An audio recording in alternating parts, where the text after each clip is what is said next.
Hello Gasheads and welcome to Gascast's very first video episode. So I'm sure, as most of you watching will know, we at Gascast have been producing audio Rovers content now for about 5 or 6 years. But video is something that I personally have wanted to dabble in for quite a while.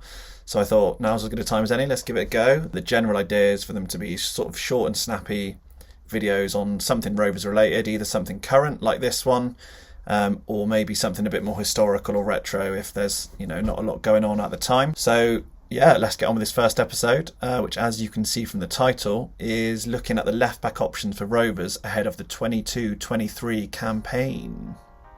Firstly, let's start with the recently renewed Trevor Clarke, who it's fair to say had a stop-start and probably quite frustrating season last season from his point of view.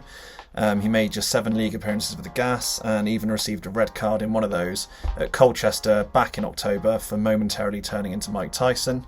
But I mean, despite this lack of game time, personally I saw enough glimpses of promise in the bits and pieces we did see of him in the quarters to suggest that he could be a very important part of our League One squad for next season.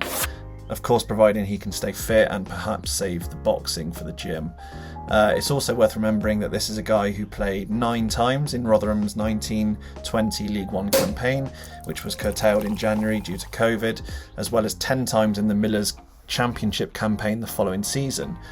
Of the 3 left-backs in Joey Barton's squad, you'd probably say that he's the most modern in style in terms of what he offers in an attacking sense. He regularly makes runs to overlap the winger in front of him and provides an option in this area of the pitch when the wide man cuts inside to vacate space. And of the 3 players I'm discussing here, he also has the highest average rating from last season on the brilliant FOTMob app, although of course his sample size is smaller than Grant or Anderson's due to his lack of appearances in comparison to those other guys. Moving on to left-back option number 2 then, and one of my unsung heroes from the promotion season just gone, Nick the Wardrobe Anderton.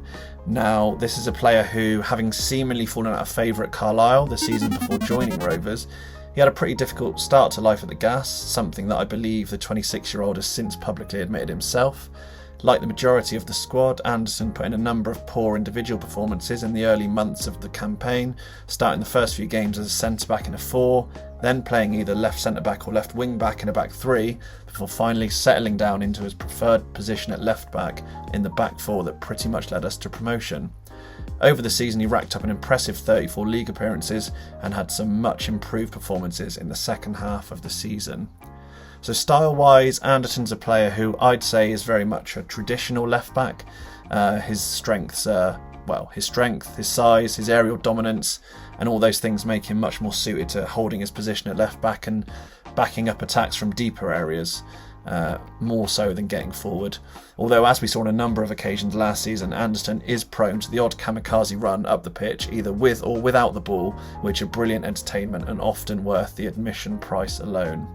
So due to his more conservative style compared to Clarke, something highlighted by the average position player maps I'll put up here, for me Anderton's a player who suits playing behind a winger who likes to hug the touchline more so than cut inside, as this allows Anderton to stay deeper and focus more on the strengths of his game without worrying about trying to provide the width for the team down the left flank.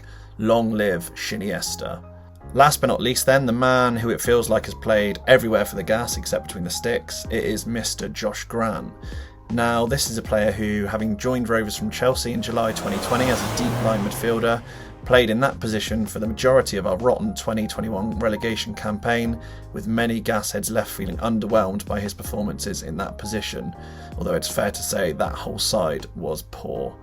However, this season saw the emergence of Grant in what we went on to learn is his favourite position, left back, fairly unusual for a predominantly right-footed player. So although Grant did play a number of roles in the early parts of the season just gone, including defensive midfield, right back, right wing back and right centre back in a 3, it was at left back or occasionally left wing back that we saw Grant put in some of his most impressive performances since joining the Gas.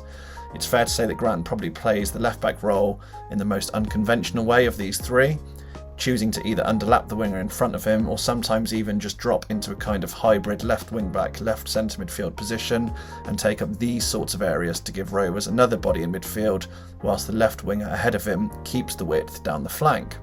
So like Anderton, in my opinion, this again makes Grant more suited to playing behind more of a hug the touchline winger, for example Nicholson, more so than someone who frequently cuts inside like Elliot Anderson.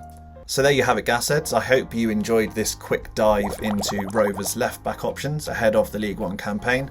If you did enjoy it and would like to see us do more of this sort of stuff, please give the video a like. I have no idea why it helps, but I see every other YouTuber ask for likes, so please do that.